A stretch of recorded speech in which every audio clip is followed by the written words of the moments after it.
Hello, everyone. Welcome to the Writer's Realm podcast, and thanks for joining us on the epic adventure we call writing. We're your hosts, Austin Matthews.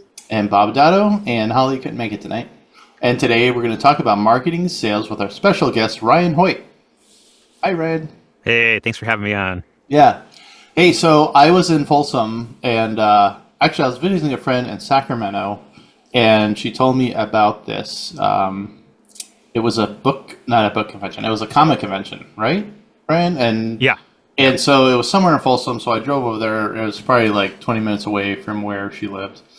And I'm walking around the place, and it is a very, very tiny comic convention. Now, I love comic conventions, and I don't care, because they could be even more fun, because you get to talk to people, and it's not crowded. And but I'm walking around the place, and then I come across Ryan's booth, which is magnificent.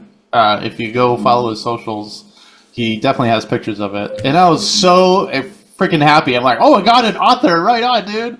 And I just hung out with him and talked with him for about a good half hour or so, and then bought his books. And I think I came back later, too. Because, I mean, you go around the room, that'll be like 15 minutes to kill. Not even. I know. Like 30 booths, I think. Yeah. It's pretty small. But I would buy stuff, and but I came back to say, hey, I got a podcast. What do you think? So anyway, here's Ryan. Yeah. Well, thanks. Yeah. It was really cool meeting you at that one. I want to say I probably sold like 10 books that day or something. Oh, that's fantastic. So it was really tiny. But that was the first show I've done with that. The promoter that puts that on, he puts on shows up and down like Central California and Northern California. And that one's like 10 minutes from my house, so it was really easy. But I've done a few more with him since then, some even smaller towns, and those have actually become my more profitable shows, which isn't saying much. Like, as long as I make back table, I'm usually happy. Wow. But some of the smaller ones I've been to actually turn out to be some of the better ones. You're not paying like $250 or more for a table on those ones, so It's a little easier to make back your money. Plus, it's fun just meeting local people. Making new connections. I talked to a couple other event promoters that happen to be at some of those small shows that have invited me to other ones. So it's been really fun. Oh, good, man. That's fantastic. Well, yeah, and it's great to meet you too. So absolutely. I think usually at those small ones, I'm the only author. So maybe once every couple shows, I do meet another author that comes through and introduces themselves. So it's really cool. It was just so fun. Like I said, I was so excited. And he's a horror author. So tell us about you and your work.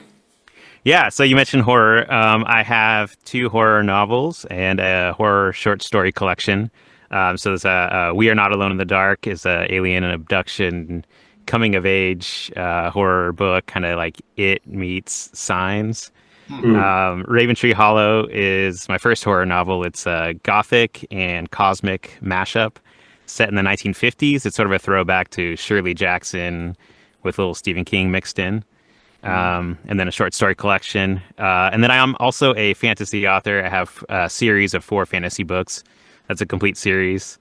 I'm not pushing those too hard lately just because they're kind of a hard sell. Haven't been too successful, even though I really love those books. If you're watching on the video, that's there it is. Pierce Shadow Archive is the name of the series for my fantasy books. Shadow Archive, okay. And where can we find you and your work? Macheteandquill.com. So Machete and Quill is my sort of self-published press. So I have a web store on there. I have all my books for sale, signed copies. I just put up the ebooks there and pulled them out of Kindle Unlimited. So you can get them on our website. And then, of course, you can get them on Amazon or any of the ebook sites, barnesandnoble.com. You can get all my paperbacks and hardcovers I have available. Okay. And it was ryanhoyt.com? Macheteandquill.com. Oh, macheteandquill.com. Yeah. You could also go to ryanhoytauthor.com, and it'll take you to the same site. And Hoyt is spelled H-O-Y-T. H-O-Y-T, yeah. Yeah. So we're here to talk about marketing and sales. Every indie author's dream. Because this is a different hat, right? Like, we got a writer's hats, which we would love to wear all the time. And then all of a sudden, if we're indie published, which you are, right, Ryan? Yes. Yeah, and Austin and I are also.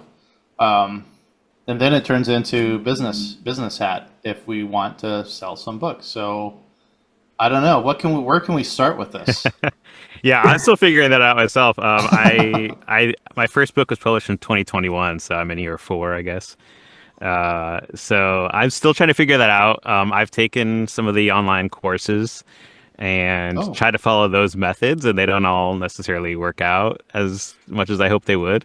okay. There's a lot of aspects to that, and some of that could be my own maybe shortcomings with different elements of being an author.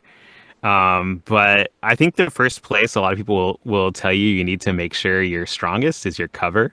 Hmm. So no matter how good your ads are, if they go and land on an Amazon page with a bad cover, you're already going to lose the majority of people that clicked. And Yes. then the next place is the synopsis of your book or Okay.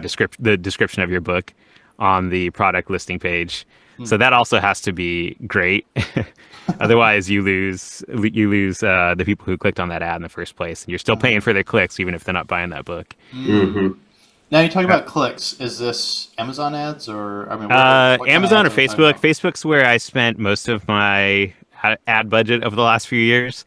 And I think I find Facebook ads to be a little easier to get sales than Amazon ads, which is weird. So Facebook ads pointing to Amazon Hmm. are usually more expensive, but usually a little more successful than Amazon ads on Amazon to a book Yeah. on Yeah. Amazon, which is strange how that works. The nice thing too is that I feel like the Facebook ones do a lot better job of giving you the analytics to like actually get Yes. into like, hey, can I like narrow down my audience? Like I can actually hone it in a lot more Yeah. instead of just being like, hey, anybody that reads Brandon Sanderson, try and throw this at them like Amazon does. I'm like, okay, well, they're not going to buy my book. Like it's just not how it's going to work. Yep. But Facebook is like, oh yeah, like this is my target demographic.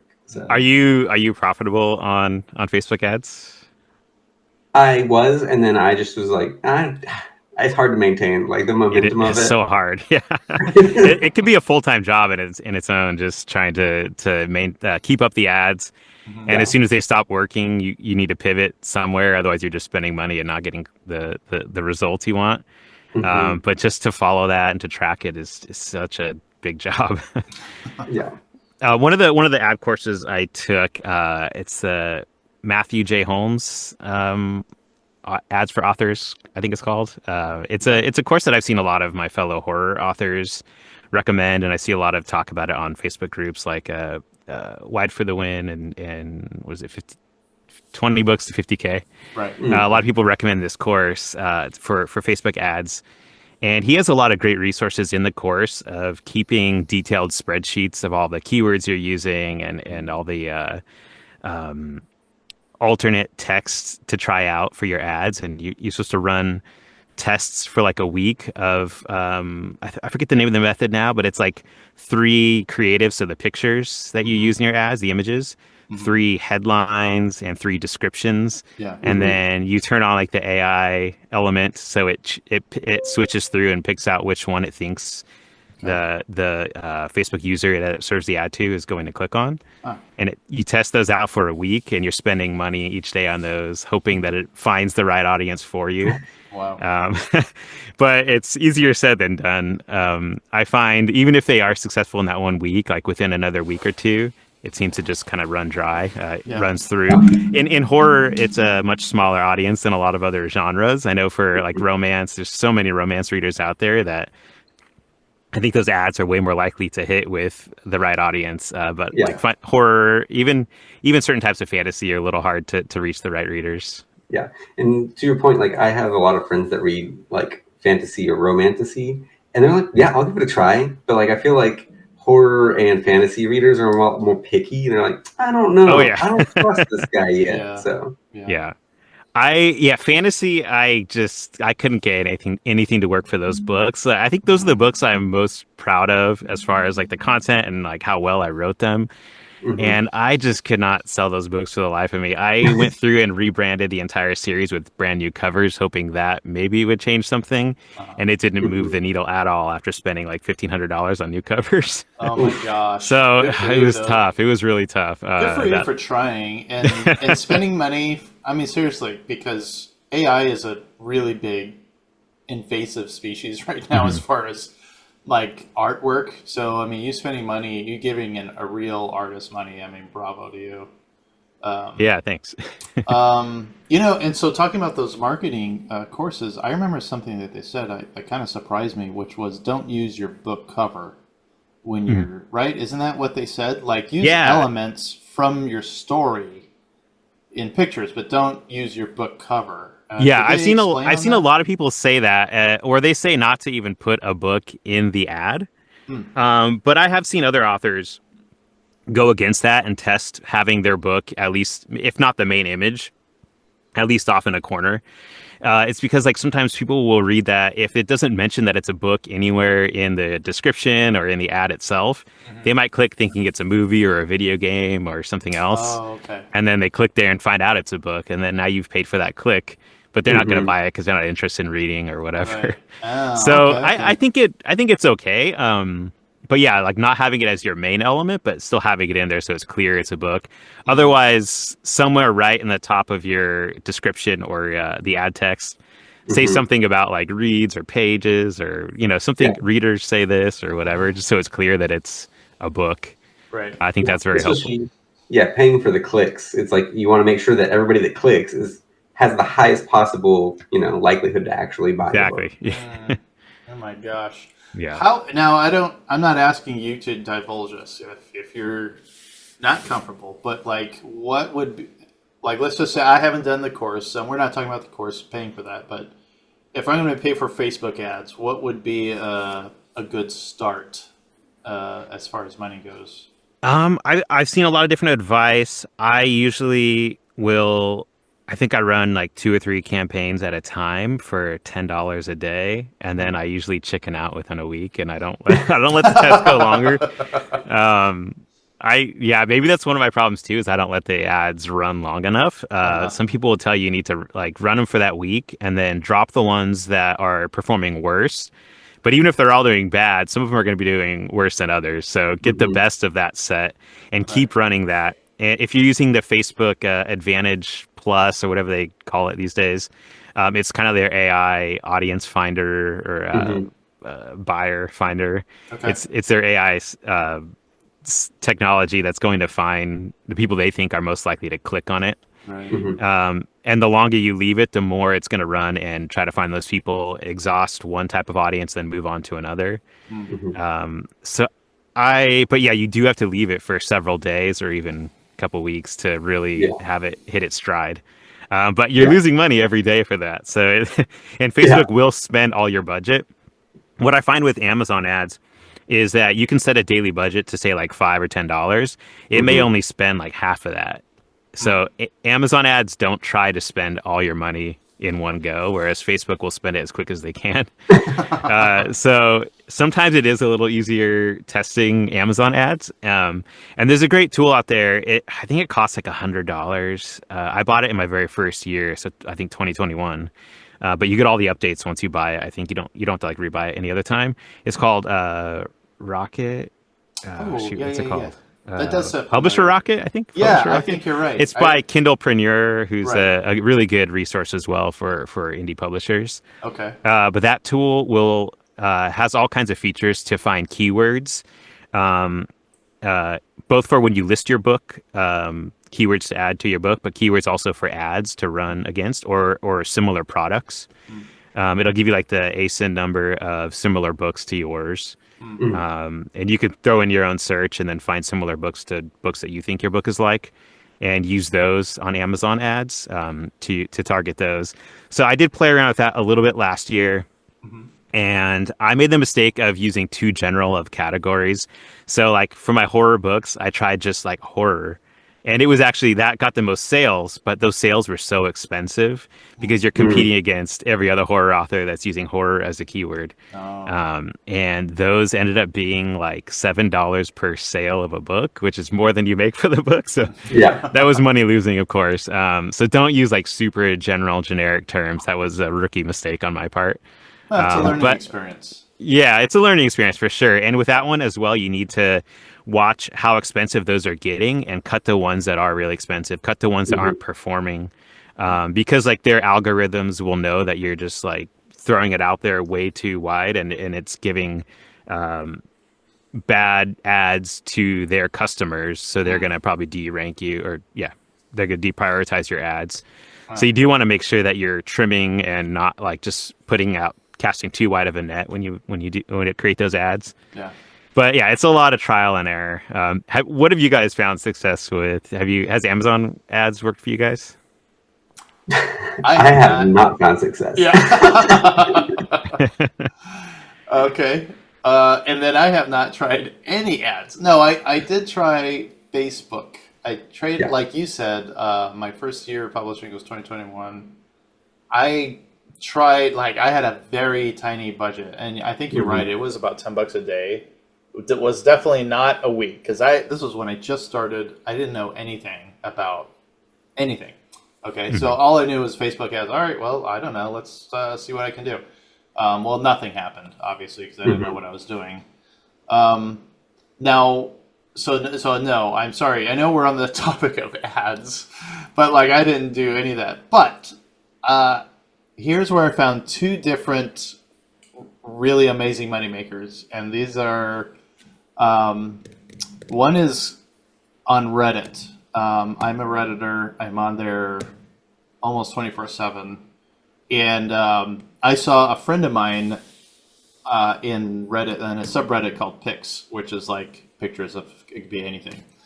And she was holding her book, and she's like, "Hey, here's my first book, blah blah blah." And she said her sales were crazy, and I go, "Well, crap, I'm going to do that too." So I did that, and she was right.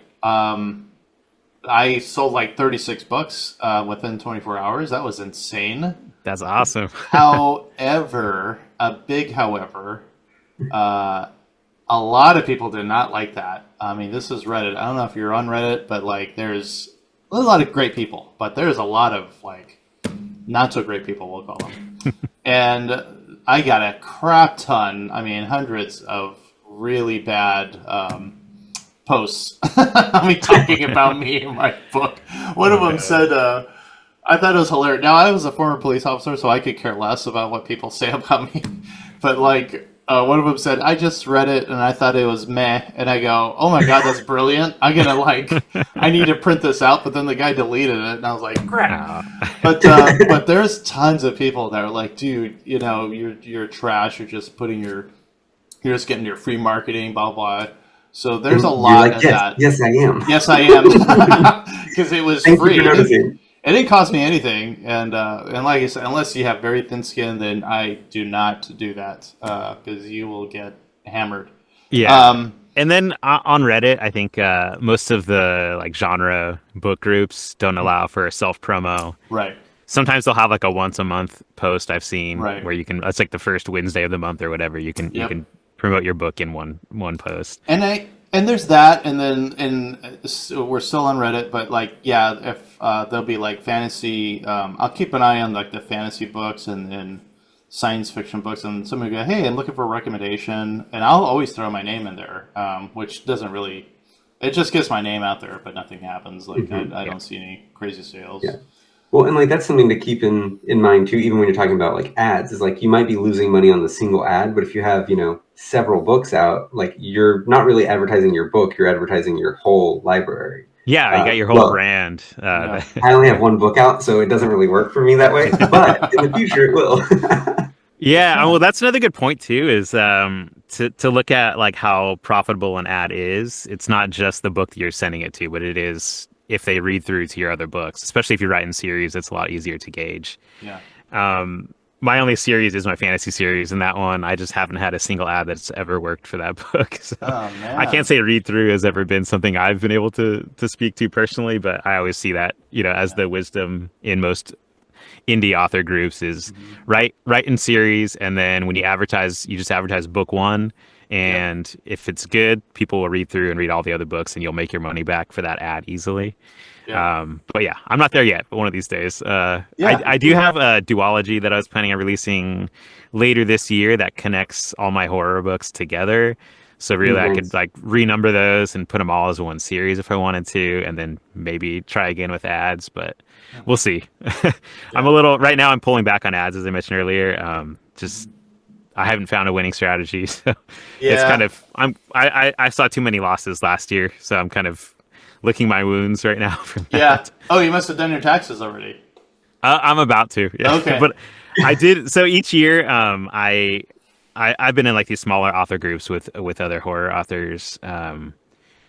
And each year I do like a transparency post where I'm like, here's how much I made, but here's how much I spent. Here's how like, Right. I haven't had a successful, profitable year yet. But Yeah. I think this one was the worst because I recovered all those fantasy books. They just did not Hmm. sell. Mm, I my fantasy, the final book in that series, I released in November, and I sold I think like less than 10 copies of it, and mm, it's just I paid so much, like it was like $1,800 for editing. yeah. The cover Yeah. with all the formats was probably another like $600, $500, something like that. Right. It didn't come anywhere close to making that one Yeah. back. Yeah. So yeah, it was a Yeah. disappointing year for sure. Well, but I think as indie authors, that's what we have to face. Like, it's, Hmm. I mean, at one point you had mentioned your, oh, is when you're talking about using keywords, you use horror and it's competing against all the other. Well, that's the thing. We're all competing. I mean, honestly, against each other. You Hmm. know, I mean, we all obviously we want the best for each other and everything. Um, but yeah, I mean, we're throwing our hat into the ring, and there's a crap ton of hats in there, Yeah. and so it's just that's just part of the nature, though. I mean, I don't think we're definitely not in it for the money, right? I mean, none of us are That's for sure. here. Yeah. Oh, I want to be Yeah. rich, and if but I mean, if that's one of your goals for our listeners, if that's one of your, then go for it. I mean, we're not going to say no, but we're just in it because we have stories to tell and we have to get them out, and we have readers, right, Ryan? I mean, Hmm.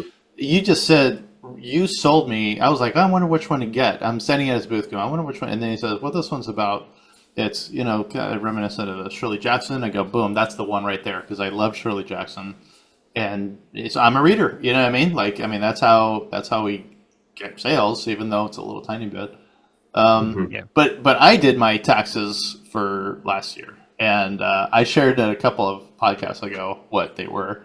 Uh, I made like a little over $400 for the year, which was, hey, that's not bad.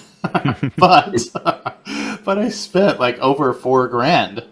Yep. And like my wife was like, "Hey, I'm not saying this, but like IRS is saying this is not, like maybe this should be a hobby for you, not a business, because Yeah, for like you're sure. not making anything." And like, God, when you see the Yeah. numbers like that, you're like, "Ee." And now it's not Yeah. going to stop me from writing, but like it kind of like what you're talking about, right? You're kind of like, okay, do I really need, this for my books, or do I really need to throw some more ads in here? Because you really have to start looking at it like that as a business. Yeah. Yeah. Yeah. That's why I had to like cut back on. I mean, I just stopped doing ads and everything. And I'm like, okay, so last year I think I made $200, but I spent zero. And so I'm like, okay, like, you Nice. know, I need to hold off on doing ads for, a 5-year-old book until I, have a second book out Yeah. there, Right. advertise that one, and then I'll get some sales on the first one again. Right. Yeah. I hope that works out for you. Are you close to having your second book out? Yeah, yeah. So I should hopefully have two ready to go at the end of the year. Nice. Nice. So, so we'll see. It'll So be my good. goal from now on is to have two more done every year. So we'll see if I can maintain Cool. that pace. Yeah, build some momentum with those two, and then yeah, Hmm. hopefully it will that you'll have a back catalog at that point, which Mm. is Yeah, because I think it helpful. was I think it was Dan Wells that was talking about like the best advertisement for your books is your next book. Mm. Hmm. Okay. And I'm Yeah. like, yeah, Good that's words. fair. It's wisdom. Yeah. Yeah. I have found success using not BookBub, but all the other similar um, platforms like Booksy, and I'm trying to think of the names of these. Oh, the email like Yeah, newsletter I ones, think it. Yeah, I free think it Booksy or is. bargain Booksy, those Yeah, ones. that's what you're talking. Yes, that's Yeah. what I'm talking about. And it costs a little bit of money, and depending on what genre, you pay a certain amount of money to put there. But I did see a crap ton of sales from that too, mostly ebooks. But the thing is, it's like the ebooks. It was for the ebook, but like you said, book one. We need to market book one, and it was all. It's like free. You have to mark it down free on Amazon. There's a whole thing about how to do that, but. I did see a lot of sales from that. I mean, I know it's like it doesn't make sense because it's free, but through the page reads, and I did have a few people buy all three. It was 3 books at the time that I did it. I have 4 books now, but some people did buy the whole series, which was fantastic. So that's what you want. That's that. I thought that was a success, but I think it cost me. I hooked up with like 4 or 5 different ones, and it cost me maybe 140 or 150, somewhere around there. But they won't let you do it like every month. I think it's every other month or something like that, just because like it's a competition. Yeah, and then there's other things too, like doing the Kindle Unlimited stuff. And so like I'm opted into that, and I actually make more money on somebody reading my book through Kindle Unlimited because it's so long. So the page count is substantial. So I end up making like 30% more if they read it on Kindle Unlimited for free than if they buy the book, which is crazy. Yeah. It's weird how that works. Yeah. I did. But it makes it easier to sell too. So I'm talking to somebody, I'm like, oh, if you have, Kindle Unlimited, you just read it. So yeah. I did the BookBub feature deal. I actually got one. Nice. So for my fantasy series, I've tried book one over and over. I think you could submit it every like 30 days or 60 days or something like that. That one's never gotten chosen. But then when I only had one horror book out, it got chosen.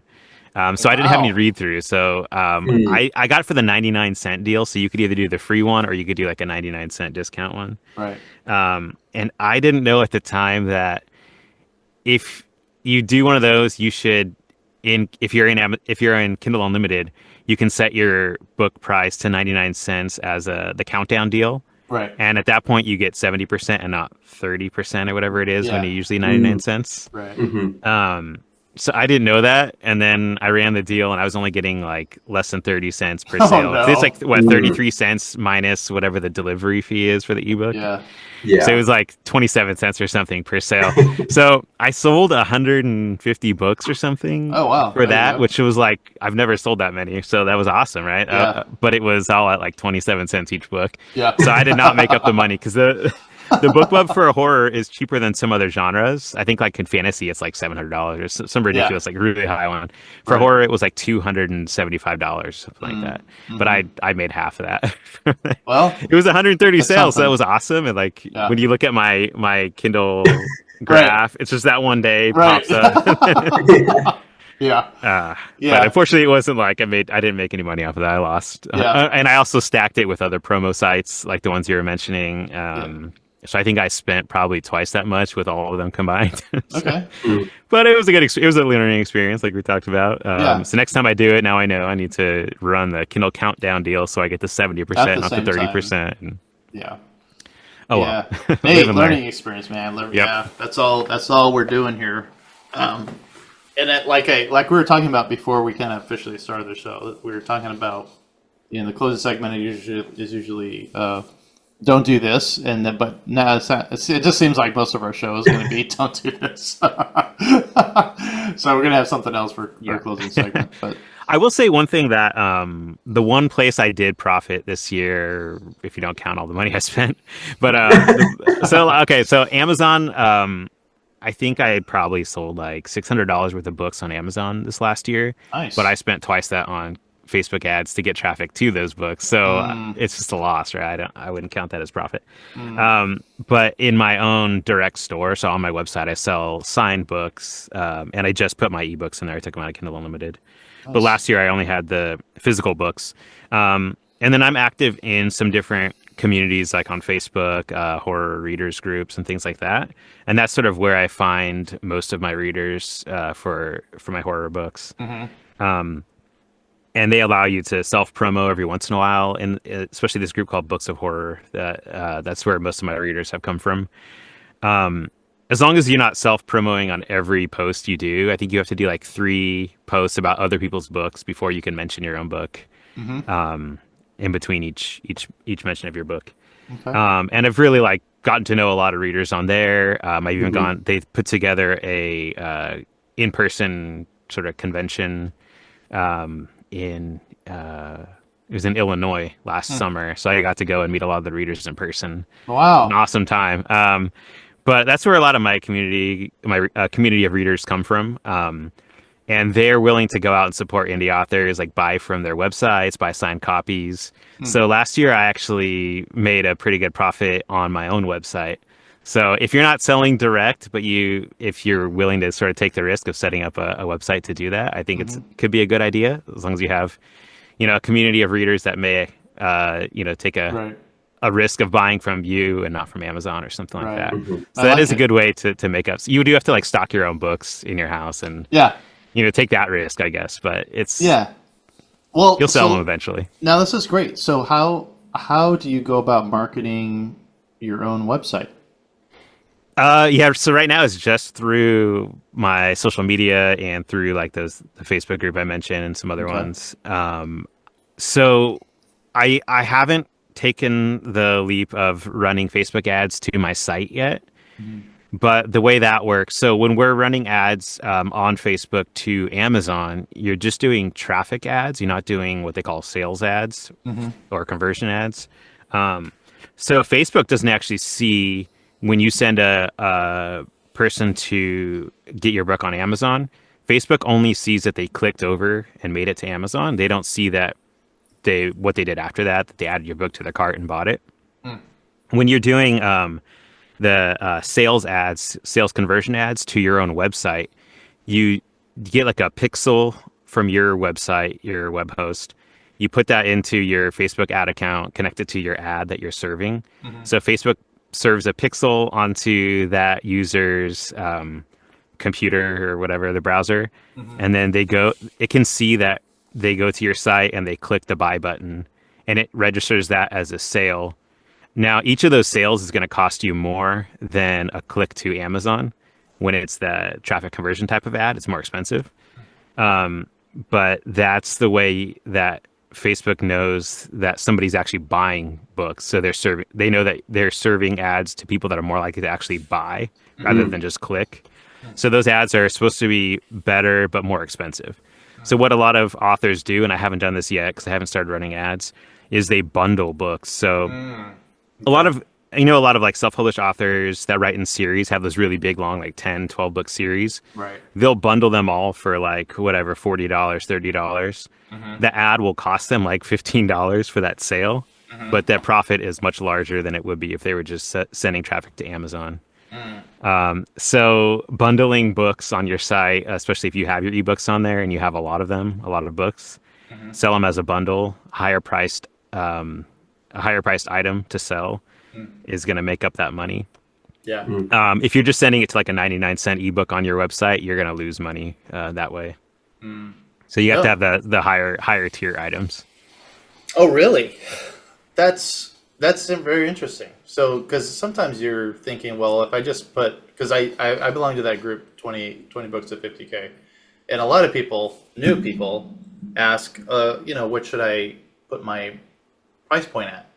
Lower. Everyone's like, well, should I just be because I'm new? And they're like, I'm not gonna say, buyers are weird, but like, if you put it like, say, $1.99, $2.99, then they're gonna think, well, you're not worth it. But if you price it higher, and you're saying, yeah, if like people are they'll go buy the whole flipping the 10 book series or whatever you have, even if it's $30-$40. Is that crazy? I don't know how that works. I haven't experienced that myself, but well, that's how they find their success. And and I think the mindset on how to price your books is changing, and people are still kind of on both sides of the spectrum. But I remember like when I started researching indie publishing like 4 or 5 years ago, everyone was saying like if you're new, just sell your book at 99 cents. That's the only way someone's going to take a chance on a brand new author. Right. And then after that, maybe you can command $3.99, $4.99. Right. And now I'm seeing a lot of authors saying you should be selling your books at like $7.99, $8.99, $9.99, closer to traditionally published books. I haven't I haven't taken that risk yet of Right. upping my prices that much. Yeah. I did start all my books like at $2.99, I think, when I first started a couple years ago, and then Mhm. I've since moved them up to $4.99. I think for most of my, I did put my first in series for my fantasy one at 99 cents, Mhm.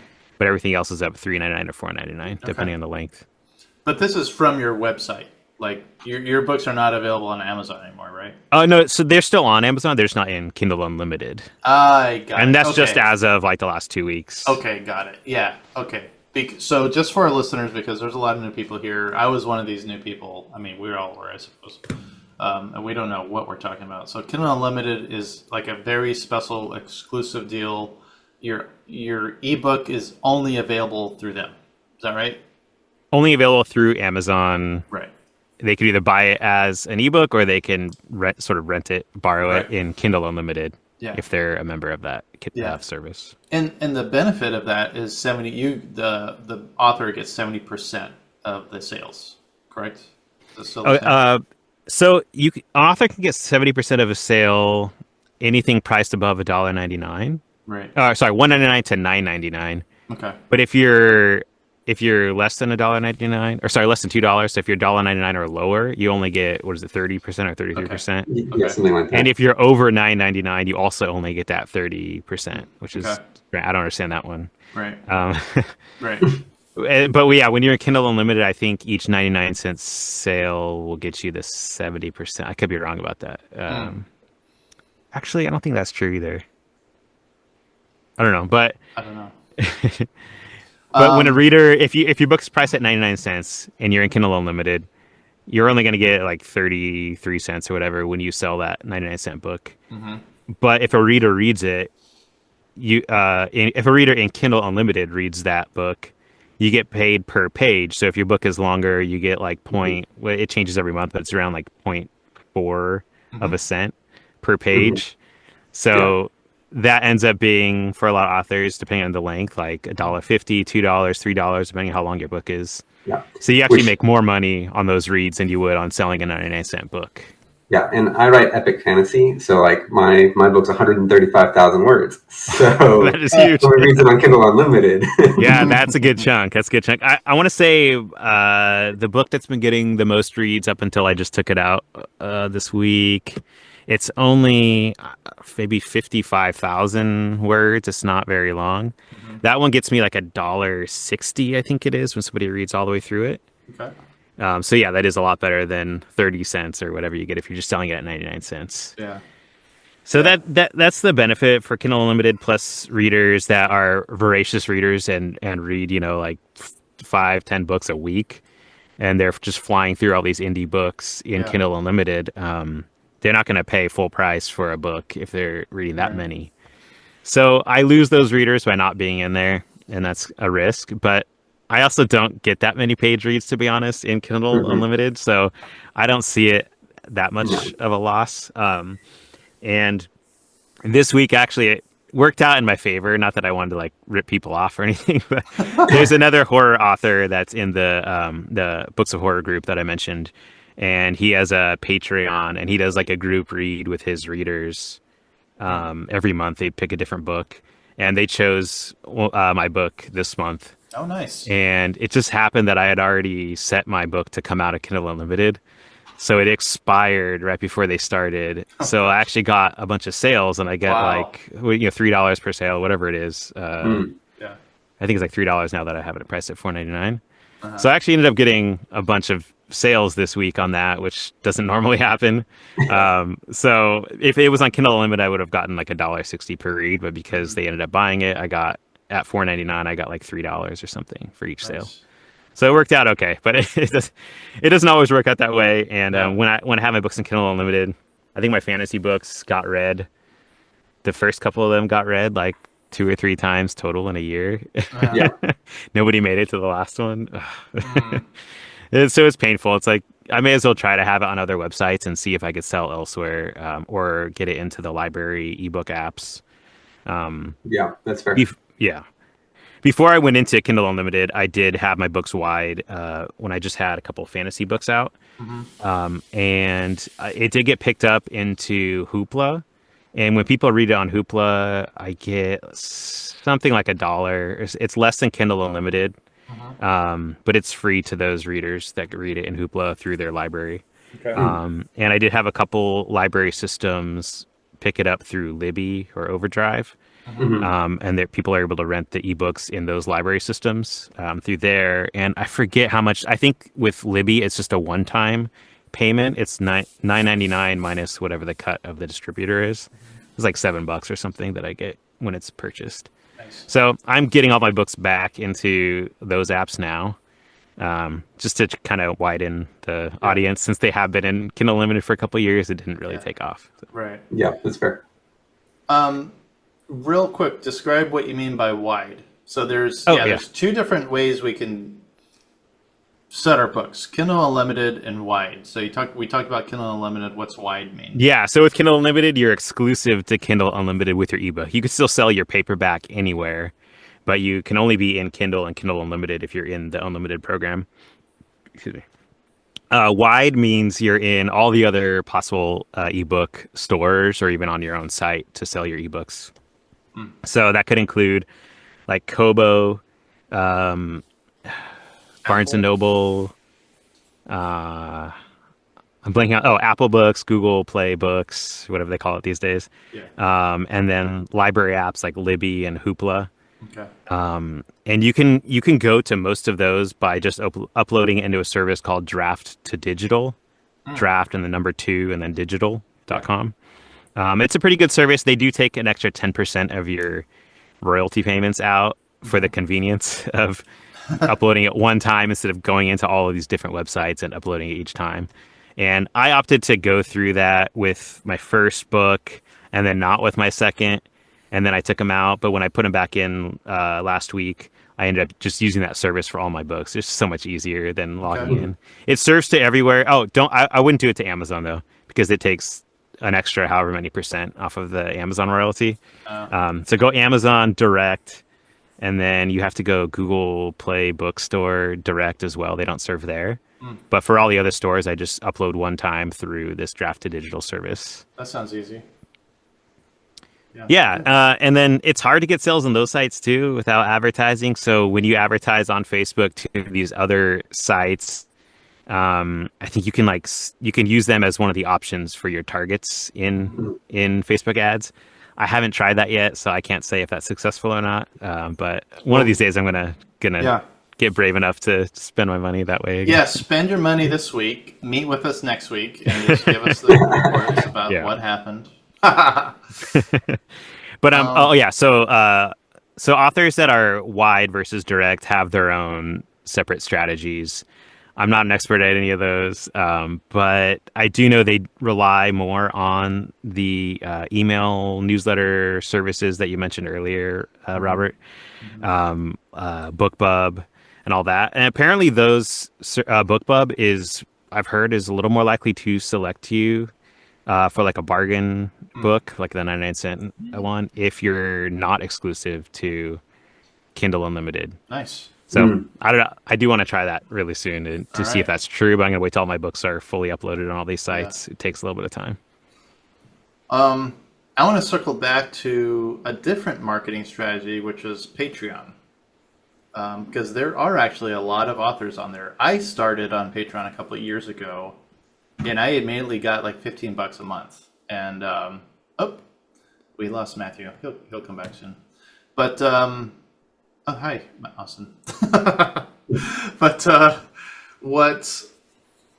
what I discovered is I was getting paid $15 a month, and I loved it because I paid for my World of Warcraft subscription. But nobody was reading my stuff. They were just paying and ignoring it. Yeah. I would get random texts and emails because one of them was from somebody I'd met at a steampunk convention, so that was really wonderful of them. And the other were my family, but everyone told me, "Hey, I know you're doing a lot of work. I can't get around to reading this," and blah blah blah.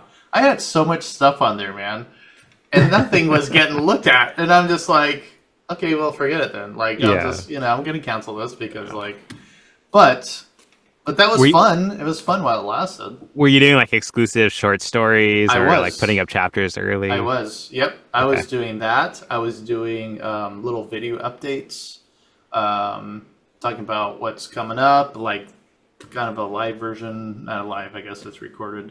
But yeah, I was putting an exclusive story that's kind of set in the same universe, different characters. It's just for them, you know. So like I knew like what to do, but like, and it's just, you know, I didn't try. Maybe it's just like what we're talking about. We're just not trying long enough. Um, but yeah. So Patreon. Have you thought about Patreon? I Austin haven't. or No. Ryan? I don't have enough. I don't know if I have enough like dedicated readers that will read anything I put Yeah. out. Like maybe I Hmm. have a few, but I don't think it's enough to make it worth it. I already kind of neglect my writing time as it is, and Hmm. I've been on this like 4 month writer's block, Okay. just crappy period of not doing any writing Right. almost. Right. And one more thing to add to that. Well, I already am doing one more thing here. So I've started recording my own audiobooks recently. Ah. And it's a really long process. And that's just one more thing to take me away from actually writing, though. Right. Hmm. So I imagine like a Patreon where I'm having to now write like some extra content for that as well. Right. It's not worth my time right now. Maybe Right. down the road when I have a backlog of books ready to get released. Yeah. But now's not the time for me. But Yeah. how about you, Austin? Have you done Patreon? So I actually do have a Patreon, but I don't do much for it anymore. I was doing like a chapter or two a week out of like things I was working on. And so just publishing, really, I was just using that as my method of publishing. And then once it was done, would bundle it all together, put it up on, Amazon or whatever.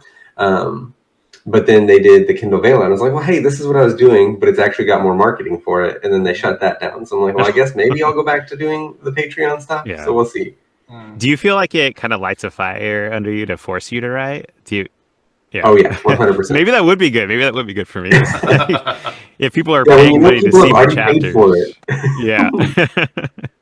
Yeah, and that's kind of exciting. It is. It kind of gives you good motivation. Like, oh yeah, these Mm. guys are waiting. Even if there's just a handful, it's still a handful. Yeah. And even better, they'll start telling their friends, "Oh yeah, I'm on this guy's Patreon, and it's so fun. And you know, he's got exclusive chapters, and he's got exclusive whatever." People like exclusive stuff, so Patreon is Yeah. definitely a way to do it.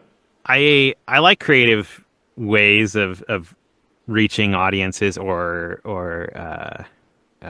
engaging with your existing audience. So that I love the idea of it. It's just a matter of having the time and the discipline to do it, which I don't at the moment.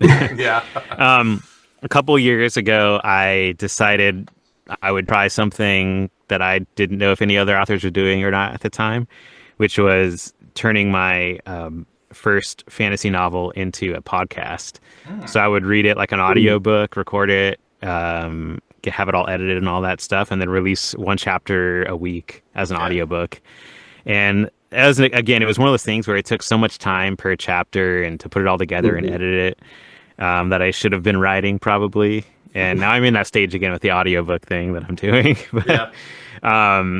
I released my entire first fantasy novel, and then the second book in that series is a novella. I recorded both of those and released those over a period of like a year and a half or something. And I think each episode ended up having about like 50 listeners according to the Spotify analytics or whatever Nice. at the height of it. But by the time it got like later in the books, it kind of petered out to like, 20, then down to 10. Oh, I gosh. think probably like 10 people finished the first book, and those same people maybe listened to the second one, and that was it. So it wasn't, I don't know if it was really worth the time I was spending doing it. But that's a whole audience that probably would never have read my books. They would have never have found them. That's the same thing it's the same way I look at it when I do live events is like, even if I'm selling 10 books, well, that's 10 books I probably wouldn't have even sold that week or that Yep. month or anything, You're right. right? So Right. that's pretty awesome. And then like getting to actually meet people and to have them see your book and to see the excitement on their face and to be excited about reading it. It feels so much better than an anonymous Amazon sale. Oh yeah. So I really love, even though I don't make that much profit off of the shows that I do, I still really just love going out and doing that. Yeah. Just kind of anything outside of the normal selling on Amazon is more exciting to me right now. Now that I've admitted to myself that I'm not gonna like make this a career, at least not right now.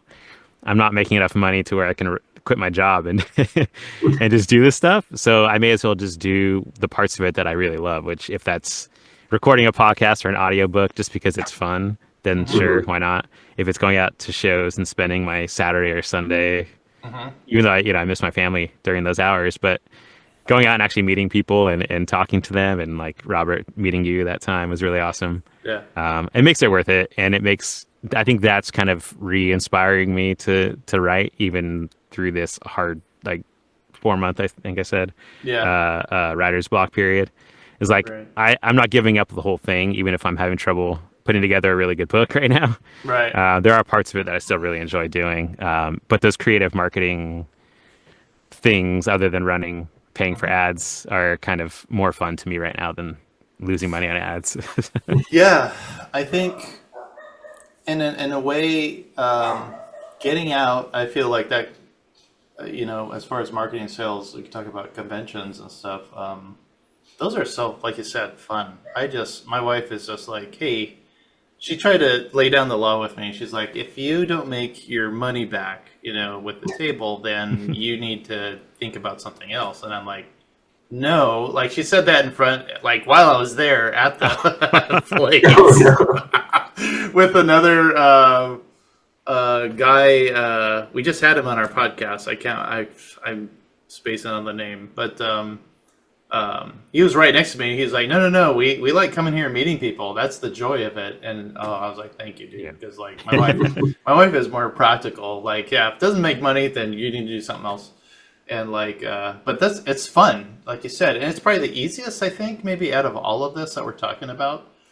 Sign up, go set up, get a black tablecloth, put your books out and just talk to people, and it's fun. Even though I understand talking to people is hard too, because I feel like most writers, authors are introverts. Yeah. But it's still, there's just still something about, like you said, just, oh, what's your book about? And then you do your pitch and like, oh yeah, that sounds cool. And it ends up being easier than you think it's going to be. Like I'm also an extreme introvert, if you can't tell. And no, I had to have one of my old buddies come to the first one I did. So the first live event I ever did was just this past September.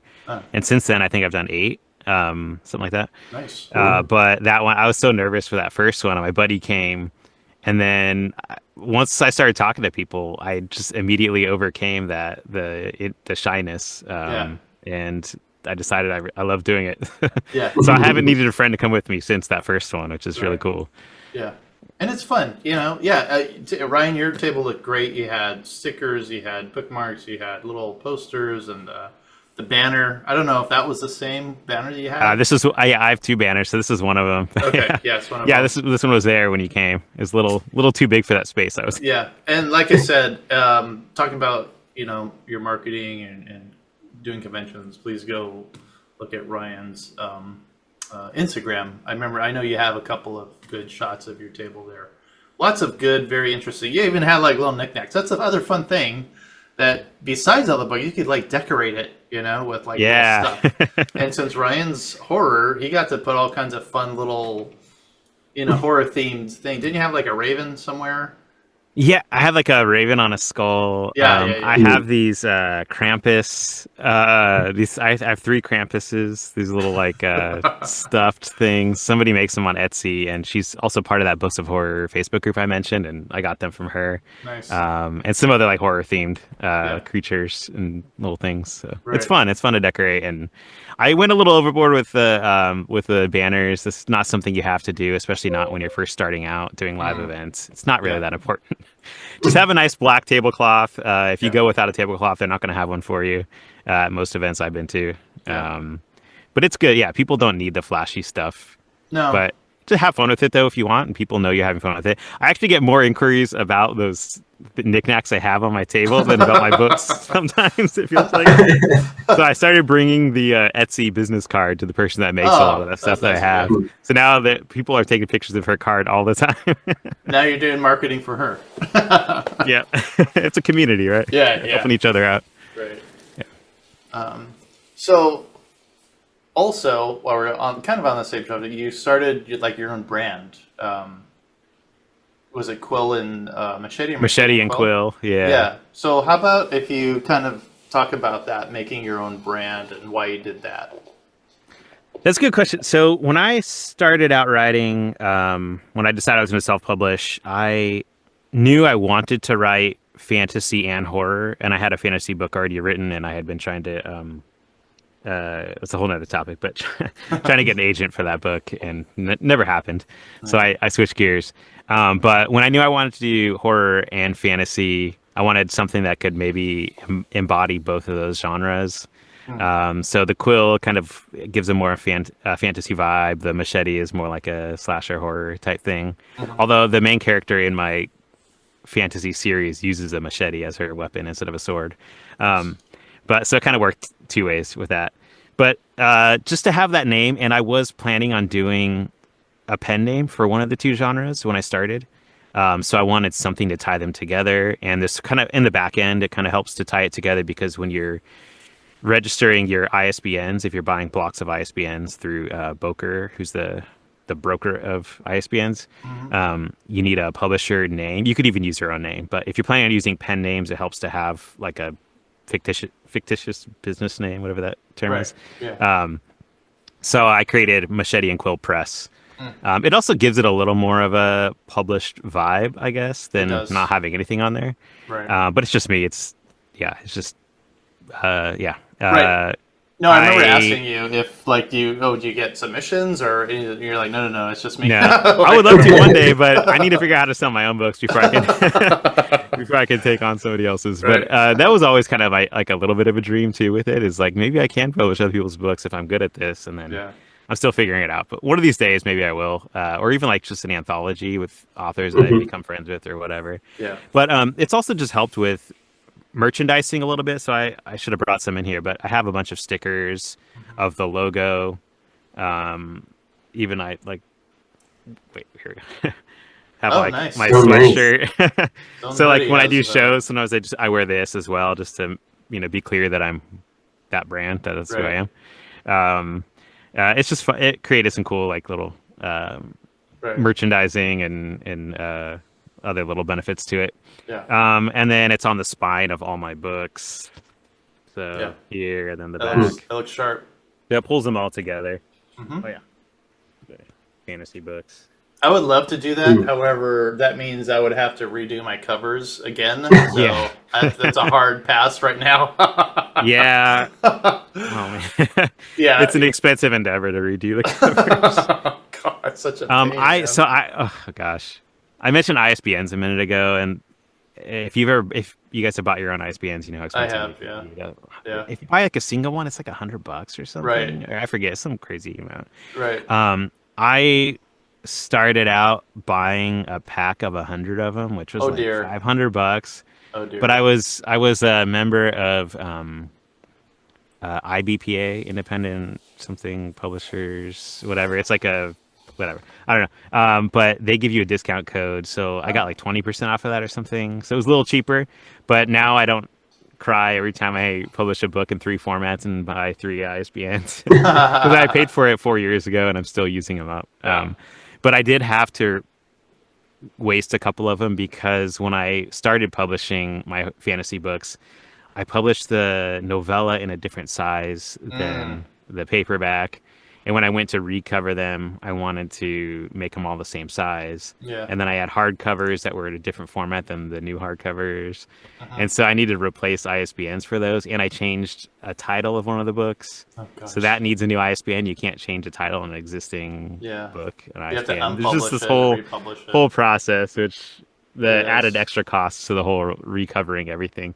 But if you're just doing a straight swap and you're not changing the size, you're not changing anything major, you don't need to get a new ISBN. but Yeah. there's always the cost of the new cover. Right. Yeah. Yeah, I mean, horror story for me, I just published my fourth book last, I think, August, September. And for the paperback, I didn't pay attention to the previous sizes, which should have been 6x9. That's the normal book size. However, dummy me back in 2021, I picked 5.5 by 8.5. So anyway, now I have a bunch of these mismatched book sizes, 6x9, and the other three are 5.5 by 8.5. I'm like, yeah. So I open the box. I'm like, yay! And I put it on the shelf. I'm like, God, what the hell? So now I had to, like what you're talking about. You have to unpublish the book on Amazon and republish it again. Yeah. So if you're using their free ISBN, then you don't have to worry about Right, now you yeah. need a new ISBN. But I chose to do it the other way so that my Machete and Quill Press name could be on as the publisher instead of whatever Nice. it shows, Yeah. Amazon Digital Services or whatever. Right. Yeah, so it's not as painful, but I feel I did some chapbooks, so single short stories just published as their own Right. standalone release on Amazon, and I used their ISBNs for that because I wasn't releasing them outside of Amazon. Right. And those ones I made the mistake of some of them choosing white paper instead of cream. So then that didn't match all my books, There you and go. you can't change that either. So once Nope. you make that choice, that's tied to your ISBN for that printer. You're like, Yeah. come on. Things you gotta learn. I guess. Yeah, things you got to learn. But now you know, like it makes it easier. I mean, and everyone has to go through that. And I unfortunately I can't help people when they go, "Hey, how do I publish this?" I'm like, "Well, you just go to Amazon. Well, what do I do next?" I'm like, "No, man, like that is a journey. Like I cannot hold your hand through this whole thing, man. I'm like, Yeah. there's a lot to do and to learn. Yeah, so it's rough. Yeah. But it's worth it, right? Some of those mistakes are costlier than others, but you learn. Yeah, yeah. I don't know. Okay, what else? I can't think of anything. I was talking about ads. We talked about just selling in person. Talked about Patreon. Oh, I got a question for you guys. Do you have audiobooks yet for your books? I do for my first book. Yeah. Do you market those any different? I do. I market nothing, my Okay. friend. I market absolutely nothing. That's why I only made $400. And that thing, it was beautifully done by an amazing voice artist, and we had her on a long time ago when the show started. And it was not inexpensive. We'll put it that way. Yeah. Absolutely 100% worth it though. Not AI, because I just got a couple of audiobooks and it's so obvious AI that it's super annoying and I hate it. But it's awesome having like a real. Oh, you're doing it. You're sitting there reading your books. My book has almost nothing but female characters, so that's going to be odd if I did it. Yeah. But no, I couldn't help you. I couldn't help anybody with marketing for audiobooks. Yeah, so I don't know what I'm gonna do once I put these out. If I'm gonna be able to reach more audience than I do with my paperbacks and ebooks. Yeah. We'll see. I do get a lot of questions from people like, "Oh, is this on audio?" I don't really read, especially at events. Mhm. Yep. But at events, I won't be able to sell them directly to a person anyway. I just Yeah. hope that they'll visit my site and buy them. I guess I don't know. I mean, Yeah. just have the QR code. Yeah. Yeah, that's a good idea. That's what I do have. I do have a QR code, and I will get noticed. Like, yeah, you just got a book, and you get a ton of money with that one. Mhm. So those are nice, and they actually do buy them. Usually, you're like, oh yeah, I'll look that up, but you never know if they're actually going to get the ebook or not. Yeah. But for those people that I've met, and I do print out a little QR code, and it's in a nice little frame, sitting on my table, and they do buy it. So I definitely appreciate it. But that's a way to do it. Yeah. For people listening that haven't looked into audiobooks yet, I think there's two paths you can take, which is the revenue share or per finished hour. So revenue share through Amazon Audible's program called ACX. Right. It's a lower cost or no cost. I think there's two options for that. Right. So the narrator records your book and takes the risk that your book may or may not sell. Yeah. And they get, I don't know if it's half or what the percentage is of your sales, of your I think they can royalties. bid on the percentage, if I remember Okay. right. Yeah, Okay. because I don't remember seeing. I don't remember seeing if it was 50% or anything like that. Yeah. And that's Yeah, for so like a they did period put of their like price. 7 years, right? It's some Right. period of time as well. Right. Hmm.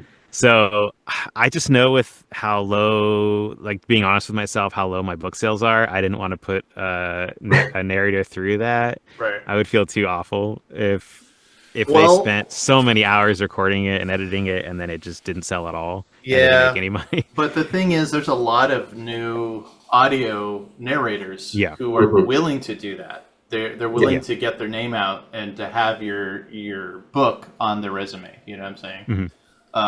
So that's the gamble. I think they know that. The person I talked to, I think she had asked. She's like, "How are you going to market this?" Because it was, I think it was still an option whether or not she was going to go. You know, which if she's going to get paid up front or through. And I told her my marketing strategy, and thankfully for her, she chose the cash. 'Cause, and she was right. Like I still have not made that money back. Was that through ACX or did you Yes, just it was contact through someone directly? ACX, and it's very Okay. exciting. Yeah. And I got about 16 different auditions. You give them a Mhm. line or two Yeah. from your book, somewhere where you feel is like a good range of emotion, and you know. So I picked a couple of things, and out of those 16, um, oh my god, I am so bad with names. I can't remember. She's gonna kill me, but right away I was like, oh my god, this is the one. You know, and I contacted her immediately, and we started working together. It's very exciting, though. Yeah. Now, Ryan, would you consider being a narrator for other people's books? I have to do it for myself first and make sure I'm even good. So I so far have done. I actually completed recording all of my short stories, although I may need to redo two of them again because I did them before I finished putting this booth together. So there'll be slightly different quality. So I think I'll have to re-record those. Editing takes so long, though. You're editing out every breath, every swap, not every breath, but every loud Yeah. breath, which is usually between sentences, putting room tone between there instead of just making it. You can't just delete because it goes completely silent, which sounds really bad. So you have to like find some clean room tone that Matches. the listener doesn't notice the difference Wow. of that being pasted over your loud breaths. Wow. And then like a lot of the saliva sounds and mouth clicks that happen when you talk. Editing takes probably 3 times longer than actually recording the book, Wow. is what I found and what I've heard from other narrators. So I have all the equipment. I don't necessarily have the time or the skill yet, but I'm just chipping away a little at a time. So I did record my 5 short stories that make up my short story collection, Nice. and I'm slowly editing my way through them. Once I do that, I'm going to do my own novel, the We Are Not Alone in the Dark. I'm going to record that one next. Nice. And that will be a bigger test because that one will have a lot more characters. You have to be consistent with the way you voice each character throughout the entire novel, Right. which is a lot harder than a short story that only has maybe 1 or 2 characters and it's only 20 minutes of audio Yeah. or whatever. So we'll see how that goes. But maybe that will be a future side hobby gig thing. I don't know. We'll Yeah. see. I hope so. Well, as long as it's fun. Yeah, and then from the financial perspective too. So I mentioned the revenue share, but the other model is per finished hour. But it ends up being like a regular like 250 to 300 page book ends up being probably like close to $2,000, I Yeah. think, to have pay a narrator to do, or even higher depending on if they're like the SAG rates, the Screen Actors Like Guild, whatever your rates. book, Austin, your 135,000 word book would be a little bit of money. That's probably like $4,000, $5,000, right? Yeah. Yeah, Low that'll end. add I up. think I'll do revenue share. But yeah, so because of like how much that costs for each book, if I wanted to do my entire fantasy series, the 4 book series, we're talking like $10,000 probably. Easy. Yeah. So I spent around $2,000 probably on all the equipment for the booth. I bought a used vocal booth from somebody that was selling one locally, and then just the different stuff I furnished it with. Nice. I bought the microphone, but I already had the audio interface from when I used to be a musician. So I was able to use some of my equipment and then buy other stuff. But like just the price of that is probably equivalent to the price of paying a narrator for one book. Yeah. And Mhm. but I look at it as kind of a longer term investment. I'll be able to do all my books eventually. I'll get better at it as I go, hopefully, and then maybe I will be able to open up and record for other authors. So Yeah. it's a new hobby again, something else that takes away my time from writing. But when I'm in a writer's block period like this, it's okay to have something else, I guess, Yeah. a new shiny thing. Yeah. Those of us with ADD know what you're talking about. All right. So closing segment. If you could have an hour with, am I reading this right? If you could have an hour with any author about marketing, who would it be? Oh, okay. So we talked about like alternate sort of ways to market, not just running ads, Okay. other ways to do things. So there's a horror author, David Viergoots. He has kind of made waves recently with this new initiative he's doing where he calls it scare mail. I don't know if you guys have seen ads for it. No. I- His ads have been ultra successful for this. Wow. But so he basically wrote a book in letter format and then decided to actually release it as letters. So he has this whole program where you subscribe for a year of receiving letters. I think it's 2 letters a month. And each letter comes with like some other little like extra, little paper extra, whatever that has to do with the story. Interesting. It's part of telling the story. And I want to say the subscription's somewhere like $100 for a year. So every reader he's getting that signs up for this, that's $100. And his ads have really took off. They'll have like thousands of comments and likes and all this stuff, and a lot of people are converting it to sales for that. And he ended up taking on employees. He got a warehouse. He bought the printer because it was cheaper to buy a printer and have all this printed, like Wow. a commercial printer, not just like Right. a regular Yeah. printer off the shelf. So he's got this whole line going now. my He's going to have gosh. another series of letters like later this year. So he'll have a couple lines of these letters going, and he was able to quit his job. He was a police officer. He was able to quit that job because he was making way more doing this just in the Yeah. last like 6 months or year or so. Probably safer.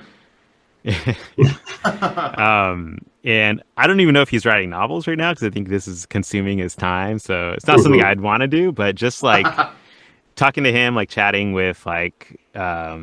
about why he decided to do that and, his strategies for advertising it and marketing it and how those have taken off. I think that's pretty inspiring to kind of figure out ways to think outside of the box, outside Yeah, of big time. just regular Facebook and Amazon advertising. Big time. So I think that's pretty exciting. So I think I would choose him. Right. Okay. You got anybody yet, Austin? No, which is bad because I suggested this. So You did.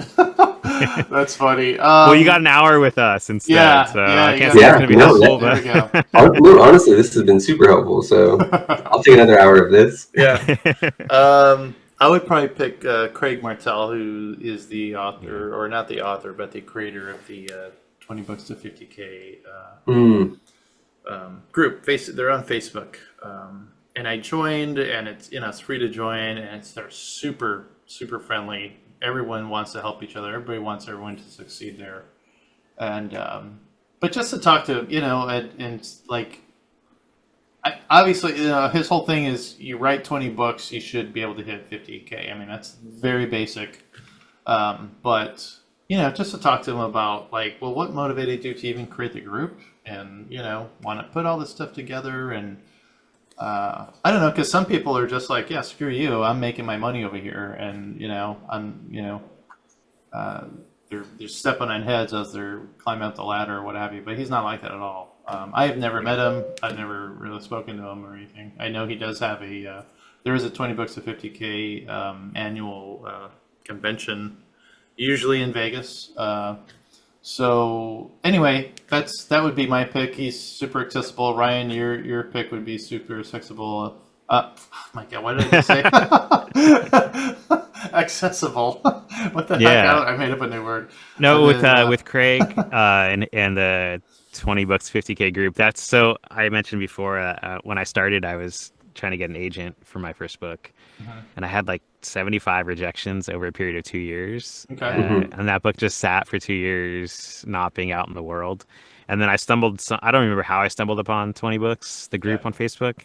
But once I started reading that and reading Craig's posts and seeing his videos, and I realized like, oh, this is actually a viable way to release a book and get it to readers, which is my whole goal. Hmm. I have a career, so I didn't do this to make it a career to make big money, Right. Right. but to be able to reach people. And I think he's been awesome at educating thousands of us Yep. authors, aspiring Yeah. authors, and actual authors. Yeah, he's huge help. I mean, just talking about it, I should contact this guy and see if I can get him on a podcast here. So maybe someday.